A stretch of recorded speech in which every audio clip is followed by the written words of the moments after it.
Welcome to the book reader section of the New Indian. Today we have with us Yogi Trivedi, a professor at Columbia University. He is a media person. He is also somebody who works at the intersection of religion and media. Today we're going to discuss his latest book, In Love at Ease, Everyday Spirituality with Pramukh Swami. Welcome, Yogi. Thank you for having me. I'm going to begin this conversation with the most and probably the simplest question, that why did you write a book on Pramukh Swami, the fifth leader of the Swaminarayan movement in India, across the world actually, and also explain to us, for the lay person who is watching this interview, what is the Swaminarayan movement and who was Pramukh Swami? So there's a two-part answer to what you just asked me. Why did I write this book? I'll start there if that's okay. The first part is personal. I grew up in Pramukh Swami's presence. I start the book by saying I took my first steps and had my first fall in his presence.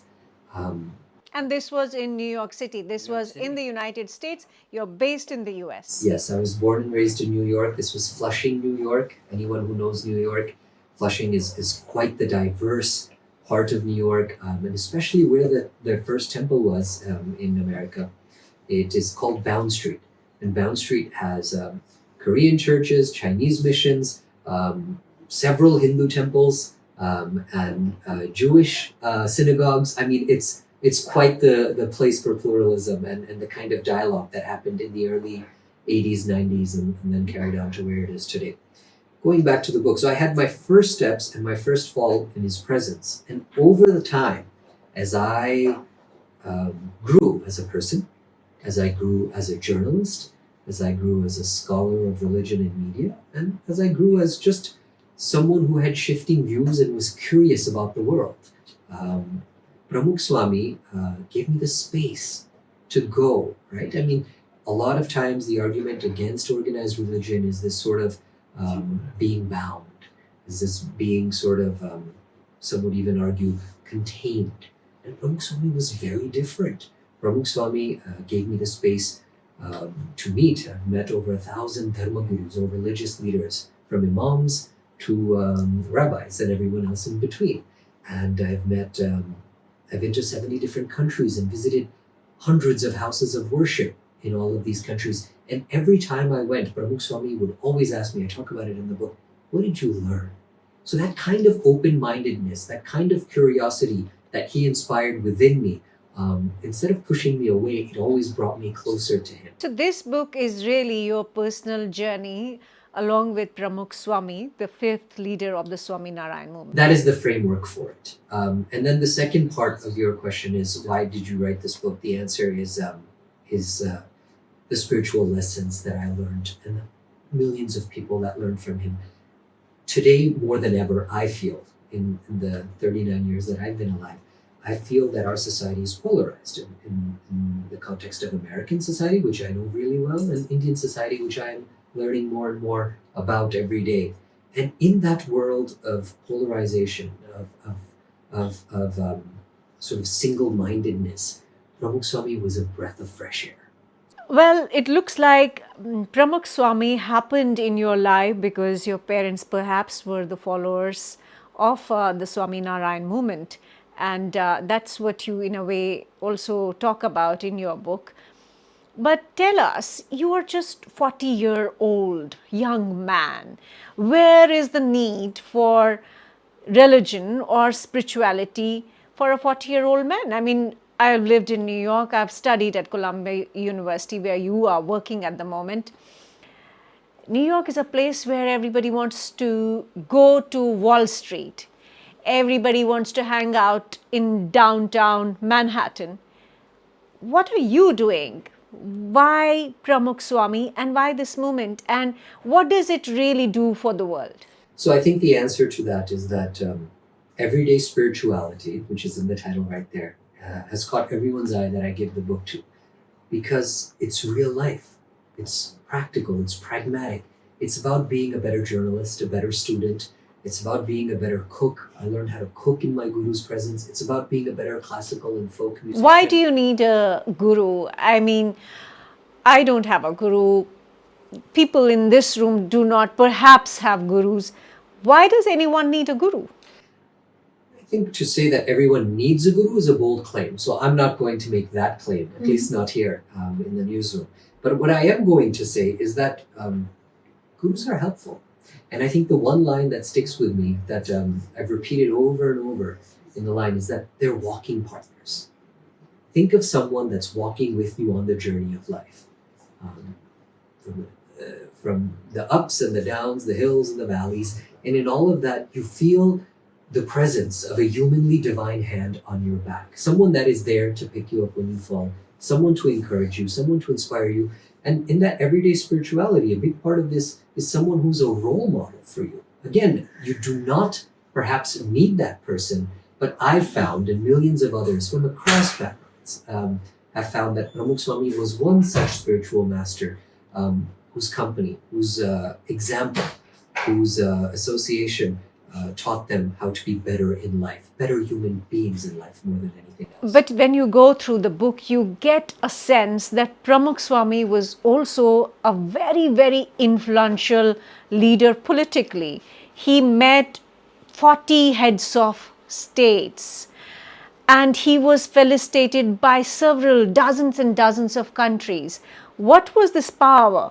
And also, please tell our audience, what is the Swaminarayan movement? Who is Pramukh Swami? So about 200 some odd years ago, we won't get into the math, it's not my forte, but Sri Swaminarayan or Sahajanand Swami was born in Uttar Pradesh, so not in Gujarat. There's this understanding that everything about Swaminarayan is very Gujarati, but he was born in Uttar Pradesh, in Chapia, small village. He traveled, the story goes that he traveled around the subcontinent, decided to settle in Gujarat, and from there he started this spiritual and social reform movement that grew into the Swaminarayan Sampradaya. In fact, my PhD dissertation's on this, so I'm not going to bore your audience and your viewers with this. But this idea that he bound together a very diverse community, diverse communities across castes and subcastes, across religious backgrounds, across regional backgrounds as well. They were not just Gujaratis during this time, and across ideological backgrounds. So he was able to attract people who were Vaishnavas, who were Shaivas, who were Smartas, who were Jains. What was the core of his philosophy? It's a great question. The core of his philosophy, I think, is to think about being a better person by recognizing one's soul. And once you recognize that soul, the Atman within, you realize that Atman is in everyone around you. And once you recognize that, and that's where the love comes from, being in love. How did Swaminarayan community become a sect within the larger Hindu fold? I think like any other sampradaya that grew, the Chaitanya Sampradaya, the Vallabha Sampradaya, in the south you had the Madhvas and the Ramanuj Sampradaya. All these sampradayas were products of a specific region and a specific time. Bhagwan Swaminarayan or Sri Swaminarayan started this community in a moment where there was a lot happening. If you think of the early modern and what was happening in terms of reform, if you think of the colonial influence of the time, and one of the reasons he had the sort of quote-unquote blessings of the colonial powers of that time, because he was a huge social reformer. He worked across the caste system. He really tried to disintegrate the effects, the negative effects of the caste system. He was one of the first to build an all-girls school in Gujarat. In fact, the first to build an all-girls school. So you're saying that Swaminarayan as a guru during the colonial era had massive influence on Gujarati society? In terms of reform, spiritual and social, I would make that argument.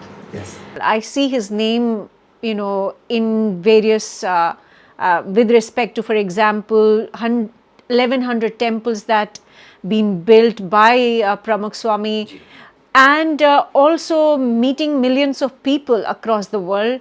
Also, he's the man behind the Akshar Dham complex. So tell us about him. How did he become so influential and where is this power coming from? So after Sri Swaminarayan, there were many worthy lines of succession. In one of them, the fifth spiritual successor happened to be Pramukh Swami. Pramukh Swami, I would argue, is probably, and he would deny it, from what I understand from the time I have spent with him, was probably one of the most charismatic and influential successors in that line of succession. And in the 50, 60 years that he worked as a spiritual master and a social reformer in Gujarat, and then the Gujarati diaspora and beyond, he was able to affect the change that you talk about. I wouldn't call it influence as much as I would call it bridge building. I think he was a master cultural ambassador of his times. If you think of the work that he did and the people that he met as a Hindu, Indian spiritual master in Europe, in North America, in Africa, in the Middle East, I mean, I talk about it. He was able to connect with people, and those kinds of connections, what they do essentially is raise awareness, and raising awareness eventually should ideally create a more pluralistic society where people realize that just because someone looks a little different or someone performs their religious rituals a little differently does not mean that they are all that different in their beliefs from where I come from. And I think that was one of his main objectives of reaching out to these different communities that he talked about. And that was one of the reasons he was so, as you quote unquote say, influential, or so quote unquote leaving this sort of affect on people's minds and their day-to-day actions in not just Hindus, but people of diverse communities around the world. Well, a critic might look at it from a very different perspective. We know capitalism ever since, in the last 200 years, ever since capitalistic societies grew, we also know that religion also became a business enterprise. Many gurus came out of India. We know that Osho was almost going to build an empire in the United States of America. We also know we have several gurus right now. We have Sadhguru, we have Sri Sri Ravi Shankar. I'm sure there were many contemporaries of Swaminarayan himself and of Swami Pramukh also.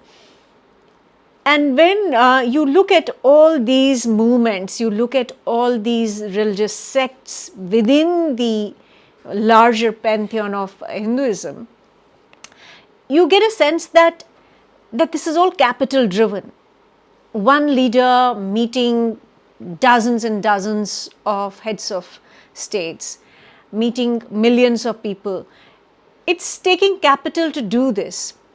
Wouldn't you say that religion has also been trapped or also been controlled by capital or capitalistic school of thought of the West? I think the short answer to that is anything that's organized can have the tendency to do that. So I'm not going to argue that. And that is why in this book, I have not focused on how he built his Akshardhams. I have not focused on how he ran his humanitarian activities. I have not overly glorified his achievements and accomplishments. There are other places where that's been done by his followers.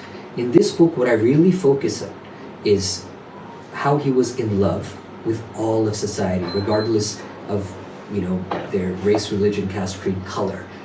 How he was in love not just with humans but with animals and even with nature, right? Environmentalism. He was ahead of our times his times in that moment. I focus on how he was able to achieve but balance that with his sort of I-lessness, sort of walking away of taking the credit, which goes hand in hand with capitalism and gain in that sense. I focus on his ability to embrace all, men, women, caste, creed, color. I've talked about that. And then finally, when you're in love, you're eyeless, and you're embracing everyone, you're at ease because there's nothing to hide. So essentially in this book, I'm not talking about the sort of accomplishments which could be seen as touting or muscle flexing to the world and say, this is why my guru was great. I'm actually doing the opposite. I'm actually saying forget all of that for a second and focus on who he was as a person and how he interacted with people, just as a human being, and how he set an example. And I think that is the kind of the sort of reorientation. I think it's necessary for followers within the community. I'm a follower, and as I read it the second and third time now, I realize maybe forego some of that capitalistic accomplishment, achievement, hoo-ha-ha, and focus more on that inner groundingness, that everyday spirituality. And this is what that's an attempt of doing. Even though Pramukh Swami has been, as you called him, the bridge, he was trying to bridge people, he was bringing people together. But tell us that how did it happen that it became a community specific movement, and also is it a sect? Is it recognized that this is a sect within Hinduism? I think it's a Sampradaya, and Sampradayas are lineages that are transmitted. Very loosely, I'm translating that from the Sanskrit. So yes, it is something that is transmitted. Something that can be transmitted has to be held somehow. You can only pour a glass of water from this mug to that if it's being held in other way, or it would just spill over. So yes, there's this sense of transmission is what binds the community together. Narsingh Mehta, the great poet from Gujarat, in one of his pads says that Sampradayas are not built, but they're woven together, they're bound together. And so yes, he built that community, he wove that community together in which he was able to bring people from diverse backgrounds. So what community is it? Can we name it? Is there the BAPS Swaminarayan Sanstha, which runs most of the humanitarian initiatives. Is there a particular social profile of this community? Is there a certain caste involved in it? Is there any socio-economic section of society, Indian society involved in it? So predominantly Gujarati community. Earlier scholars have argued how the Katis and Kodis of Gujarat were the initial followers of Swaminarayan in Saurashtra. For your viewers, the sea part that sticks out into the ocean, or the sea. I didn't mean to be facetious in saying that. But yes, so that community, that is where the community primarily started. It spread to Gujarat, and now it has spread all over India and the diaspora. It's started globally, going to East Africa first with the first Gujaratis and Kutchis, and then to Europe and London, and then on to North America. So that has been the sort of trajectory of its growth. So it's still predominantly a Gujarati community. After the building of the Swaminarayan Akshar here in New Delhi, one is seeing that the community is getting even more diverse, with people who are coming to volunteer who do not speak Gujarati at all. And so you see the community adapt a bit, and you see a lot of the prayers being now done in Hindi in Delhi and northern India. So I think that is all part of the process in how any community is bound or sewn together.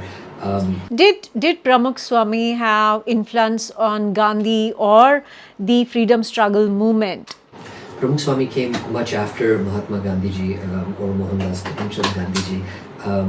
But yes, many have argued that the bhakti poems of Swaminarayan's poets, Sri Swaminarayan's poets, had a big influence on Gandhiji. They were in his ashram bhajnavali. He used to sing them every morning and evening during his daily prayers. So people have made the arguments of non-violence and reform coming from those. I haven't done the academic study to say yes, I can make that argument boldly. But yes, it is a narrative that is often spoken about. And I think the social reform that Sri Swaminarayan started about 200 some odd years ago, and I briefly outlined some of it, was something that Pramukh Swami carried on. And so that interests me as a sociologist or historian of religion. I'm fascinated by how he broke down the barriers of caste. He was perhaps one of the first gurus to initiate Dalits and Adivasis into the saffron initiation, the Sadhu Diksha, in 1981. I mean, and I interviewed Professor Raymond Williams, who's a senior colleague of mine, who was there and who spoke to Swamiji the night before,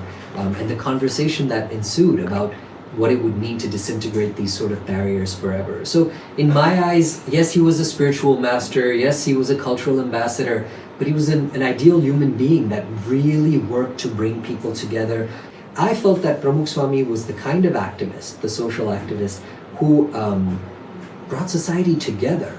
He didn't just talk from some ivory tower about uniting people. He went to Adivasi homes, he ate with them, he lived in those huts. At the age of 89, I talk about how he went to Poshina, even though his doctors were like, you cannot go there in those remote villages. And he called 10,000 people and he tried to meet as many of them as he could. I mean, so that kind of practicing what you preach, activism that brought people together, is, I think, a model that many of us who are fighting for equality today can even take on.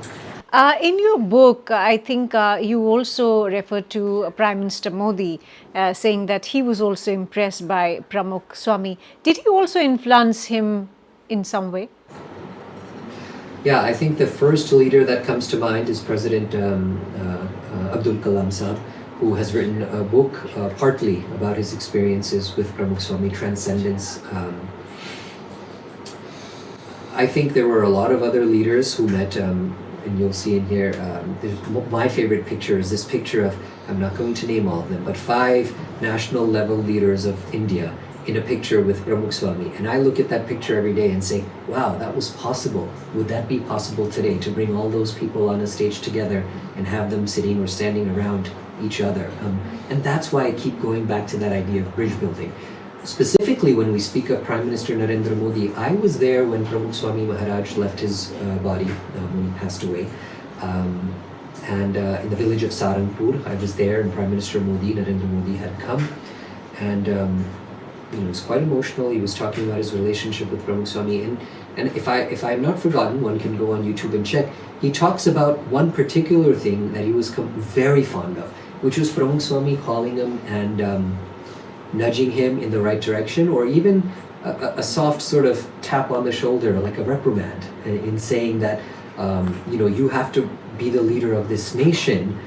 You cannot go around saying things like that. Now, I don't know exactly what he was referring to, but one can... Yeah, you do mention that there were things like inappropriate things and inflammatory things over which he reprimanded him. Yeah, and which he would say that, and the Prime Minister said it himself, so this is not, I'm not making this up, or I'm not sharing something that is not on the record. So I think those were the kinds of interactions that touch me the most. Yeah, but that brings me to this question. Once you wrote the draft, once it got published, did you feel a certain discriminatory attitude or behavior from people about the book, or about how you are being perceived as somebody associated with the Hindu right? Yeah, one could make those arguments. But for me, again, I think more than the phobia part of it, I find that people are not willing to engage. So I wouldn't go as far as discrimination, or I wouldn't say that someone is trying to shun me for it. But I do realize that some of my closest friends who are journalists in India. I haven't started talking about the book in America and England yet. We'll see what happens when I get there. But here, I find that some of my closest friends will sort of love to have me over for dinner, would love to go for a walk with me in Mumbai or Delhi, but they may not want to do a review, or may not want to touch the book. They might even be reading it. I know so many of my colleagues who are reading the book and say, oh, you have beautiful nuggets in here that talk about everyday spirituality. But yes, identity politics is a thing, right? And you and I are not foreign to that. But I don't let it bother me, because my point is that the sort of complexity of my own identity, of being an American-born, practicing Hindu from within the Swaminarayan community, who is also a scholar of religion and teaches media, and loves to engage with various different religious communities around the world, complicates things, and it confuses people, and that confusion and complication often opens doors. It often encourages people to just engage, and that once they start engaging, they realize that this book is very different than what they... But do you feel that media and religion have a very complicated relationship? You teach this subject. One point of view would be that spirituality is something very close to your spirit, your inner soul, and it doesn't really need media propagation. It doesn't need publicity. Anyone who's talking about in love and at ease will do it regardless of media attention. And I was thinking about that. Pramukh Swami, and again, there's no point in comparing him to other Dharma Gurus, but when I think of him as a scholar, in the context of the Dharma Gurus of today, he did not give interviews like that, even to the Gujarati press. So one would say he didn't speak English fluently. Fine, we always had translators. He did not give interviews, or he did not sit in front of cameras in the way that many of us do today. Many of his later contemporaries do today. There's nothing wrong with that. And I would make the argument that Yes, there is the capitalization of it. Yes, the sort of commercialization of it. But don't we commercialize everything else once it organizes? So, there's a shop that sells one thing, and there's another shop, I might offend people by saying this, but there's a shop that sells one thing, and there's another shop that sells another thing. If one thing is better for society and it brings people together and it's not teaching hatred and it's actually teaching people to come together. So you were saying that each other. that we need to sell love as well, because yeah, of course. People don't know about it. I was in the elevator in a hotel in Mumbai when I was recording the audiobook for this. Someone saw the book in my hand. I was coming back from the studio knackered, and he said to me, "There's no ease in love. I've been married for 15 years." And I said, "But the spirituality is what balances both. You have to get a copy of the book." Again, I wasn't doing hard sales because I don't get any profit from this. I don't know if we talked about this, but all of the royalties from this go to Adivasi or tribal education and healthcare in Poshina, Gujarat, in the Sabarkantha region of Gujarat, a community that was very dear to Pramukh Swami's heart. So at a time when media is also quite partisan, and we know that a large section of media, at least the English media, is now getting discredited day in, day out. Where do you see In Love at Ease fitting into that space or being even accepted by that space today?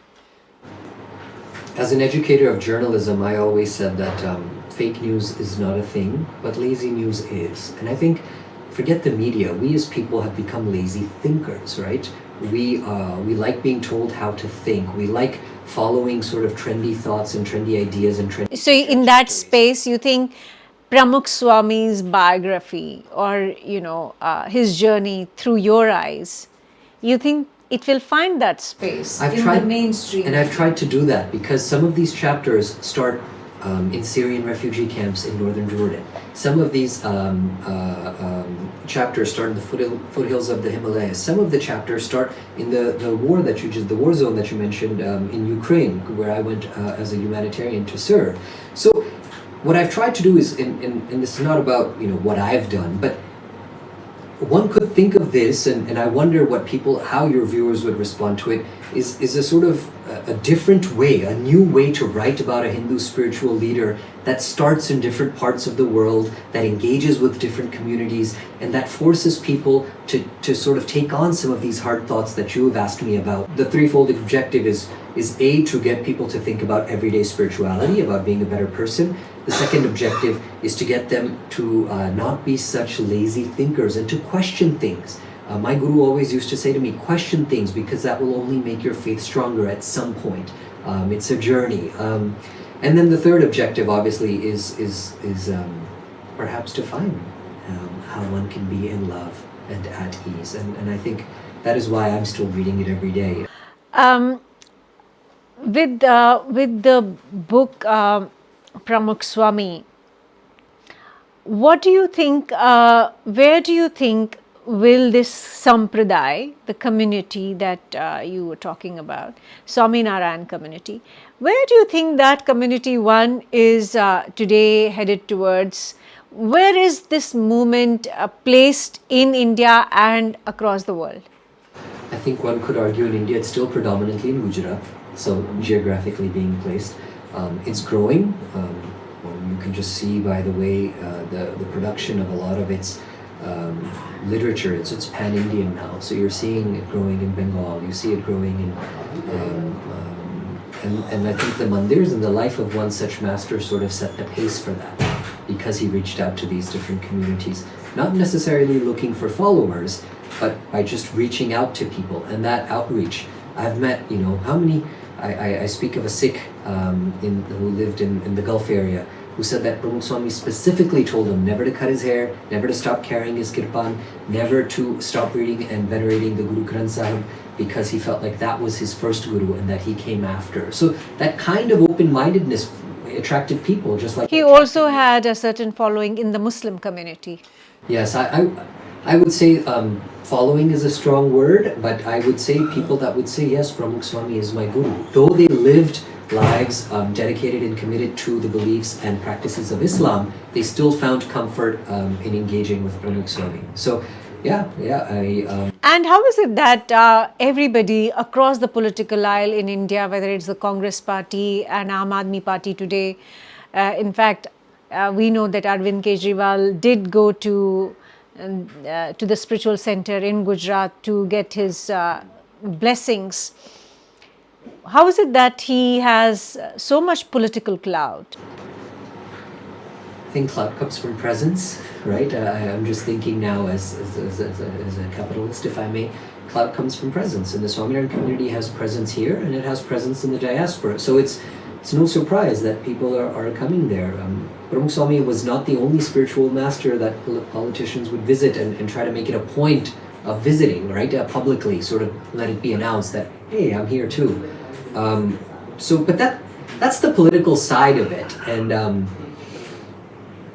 and to each their own, right? So they're politicians, they're doing what they have to do. And I felt like despite all of that, I felt that Pramukh Swami and other such spiritual masters don't sway on their path of being in love and at ease. And that is why that model is something that attracts me so much. How they never knew that one spiritual master from Gujarat had this sort of presence and one-to-one connection with so many diverse people around the world. Thank you so much for having this conversation with us, Yogi. I'm